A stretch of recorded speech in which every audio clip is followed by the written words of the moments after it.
And what we are witnessing is a complete disaster. Joe Biden, the man who should be leading the country, is being called a dead brain by experts and renowned commentators. This is not just an opinion, no. These are facts that the mainstream media tries to hide from you. But today, everything will be... We are back with our panel, and guys, there's really two angles to cover on this. There's the whole quiet quitting allegations, but then there's also this story out of the Wall Street Journal that came out recently. Quote, throughout his presidency, a small group of aides stuck close to Biden to assist him, especially when traveling or speaking to the public. To adapt the White House around the needs of a diminished leader, they told visitors to keep meetings focused. If the president was having an off day, meetings could be scrapped altogether. In spring 2021, a national security official explained to another aide why a meeting needed to be rescheduled. He has good days and bad days, and today was a bad day, so we're going to address this tomorrow, the former aide recalled to the official saying. Mark, to read this story, to look at the president from 4 years ago, there was a pretty substantial change, no? So first of all, Annie Linsky deserves a Pulitzer Prize because she's reported this now with Democratic sources, but she reported this earlier in the year when everyone was telling us Biden was fine. And she did the reporting and dug it up, and Democrats wouldn't talk to her. And so the media jumped on her and attacked her and said that she hadn't properly vetted and reported her story. And then she went, and then all of a sudden Biden had the debate disaster, and all of a sudden they were eating crow. This is a political scandal for sure because the Biden administration lied to the American people about the cognitive capabilities of the president of the United States. But it is also a media scandal because we shouldn't be surprised the Democrats lied. They're partisan actors. The media's job is to report the truth, no matter who it benefits, even if it benefits Donald Trump. And Molly, even if we weren't talking about the oldest president that we've ever had, this does come across as a very insular White House where, in this reporting, he's really only talking to a pretty small group of aides, no? Sure. Yes and no, I would say. It does seem like a small group of people there. But we had full knowledge that Joe Biden was old when he was elected. A lot of the country thought he was too old to be the president. So this news about what the Wall Street Journal is reporting here, it's not really about Biden's age. It's really about all those people that were around him that helped cover this up. And that's partly his wife and people close to him, but it's also so many people in the media. I think back at all these things, how they attacked reporters who would report honestly, how some reporters would provide their questions in advance so that Biden would know how to answer. And then when some of that got found out, they kind of denied that it was a big deal by not asking tough questions of Karine Jean-Pierre, by all of these things, by attacking Robert Hur when he said that there were problems. Yeah. And so this scandal of what the media were willing to do, and the only time they let up was when they thought he might not win the presidency. And so they went 100%. after it only then, and then they dropped it again, even though he's still the president. Yeah. Juan, quickly, your thoughts. Well, I mean, to me, the thing that drove so much of this was the fact that he said he was the one guy who could beat Donald Trump. And for a lot of Democrats, that was all that mattered. Now, he was functional. The question is, especially now after the election, I think we've seen a precipitous change in Joe Biden. And I think people wonder what's going on. Even though he took a trip to Africa and even went down to the Amazon, it's like people are watching. Is he going to fall? Is he going to trip? And is he steady? Yeah. I think there's been a change. But all of this talk, I covered so many presidents. I remember presidents who had bad days and who had questions from reporters, including my own, before the press conference. So I take a lot of that as with salt. Let's get straight to the point, right, folks? Joe Biden is the oldest president in American politics. But then the question arises, is his age and mental health up to the task of this position? The situation is alarming. While the mainstream media tries to downplay the facts, the American people are asking, who is really in charge? Because it doesn't seem to be Joe Biden. It was supposed to be her night. Good evening, America! Kamala Harris delivering a closing argument. The message, choose me over Donald Trump, cohesion over chaos. On day one, if elected, Donald Trump would walk into that office with an enemies list. When elected, I will walk in with a to-do list. Harris didn't directly address the controversy over Trump's Madison Square Garden rally, but lurking behind her in the White House, President Biden did. This on a video call. And just the other day, a speaker at his rally called Puerto Rico a floating island of garbage. The only garbage I see floating out there is his supporters. Harris has been trying to extend a hand to Trump's voters. Now she's cleaning up Biden's mess. I strongly disagree with any criticism of people based on who they vote for.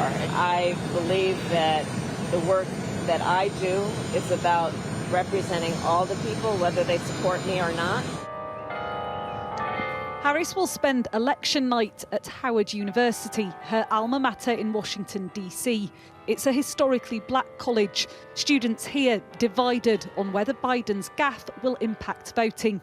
Do you think it's a shame he said what he said? There's a layer of truth to it, I would say, but still, I mean, it's something that I wish my president wouldn't have said.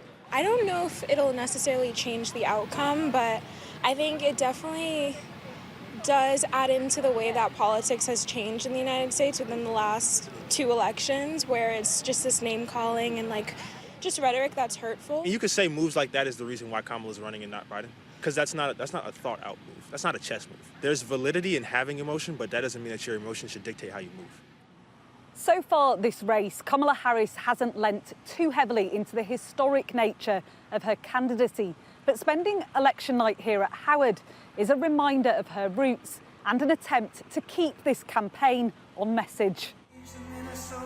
But her opponent, sensing an opportunity, is now trying to capitalise on Biden's remarks. He called them garbage. You can't lead America if you don't love Americans. You just The whole theme of Harris's campaign has been unity. But as this race enters its dying days, she can't escape the reality. Politics here is more divisive, the rhetoric more dismal than ever. Martha Kellner, Sky News, Washington. Not everyone within the Democratic Party is satisfied, no. Even his most loyal allies are worried about Joe Biden. We're talking about decisions that affect our lives, our safety, our economy, our entire lives.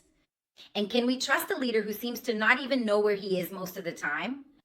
Look at the headline where Biden was blasted internationally. The media is not going to show you this. This is the biggest scandal in America, and the level and volume of people who dedicated themselves to lying to everyone at home about this man's condition for 4 straight years up through this summer is breathtaking. It's a scandal of epic proportions, and it's a fair question to ask: who is running the country? Who has been running the country? And as I said earlier, if you're worried about Donald Trump's advisors having influence, for the last 4 years, apparently this president, duly elected, but this president was not capable of fulfilling the duties of the office. And his staff and the White House lied about it and kept it from the American people. It's an absolute scandal. We elect people for a reason. The elected leadership of the government is supposed to be making decisions. For 4 years, the unelected have been in charge of our country during critical moments. We don't live in a country where the unelected are supposed to rule us. We live where the elected are supposed to rule. My problem is, for 4 years, we were lied to about who's actually running the country. This journalist made a devastating analysis about Biden's true state. The system is keeping Biden as a puppet, and the ones paying the price are the American people. It's time to wake up, America. Let's find out the truth. But before we wrap up, I want to show you something. I see that this could be the beginning and the end of Joe Biden. It's incredible. President Biden was out and about today visiting a children's hospital with First Lady Dr. Jill. The rare public outing seen as an attempt to reassure the nation after a bombshell Wall Street Journal report claimed his staff has been concealing his cognitive decline right from the start of his presidency. According to the Journal, there were limits over who Biden spoke with and what they said to him. At events, aides often repeated instructions to him, such as where to enter or exit a stage that would be obvious to the average person. And Hollywood mogul Jeffrey Katzenberg was even asked to find a voice coach to improve the president's fading warble. Everything we have to do with, look. It seems to me like the White House owes it to people to be a little bit more forthcoming about, what people can see with their own eyes. Wall Street Journal reporter Rebecca Ballhaus says she and her colleagues spoke to 50 Biden insiders. I think, of course, the fact that Biden has lost the election and is not going to be president as of late January next year, makes it a lot easier for some people to speak. This president was not capable of fulfilling the duties of the office, and his staff and the White House lied about it and kept it from the American people. It's an absolute scandal. Meanwhile, the chaos on Capitol Hill continued as the government teeters on the brink of a shutdown. Democrats are blaming Elon Musk, but President Trump's first buddy is not backing down, sharing this message from his 4-year-old son, X. What should I do? Save America. And? Help Trump. Stephen Colbert is poking fun at the world's richest man's extraordinary influence. Some folks are calling Elon Musk president. Oof. Well, if he's going to be the guy running everything, I'm going to have to work on my Elon Musk impression. Here goes. Okay?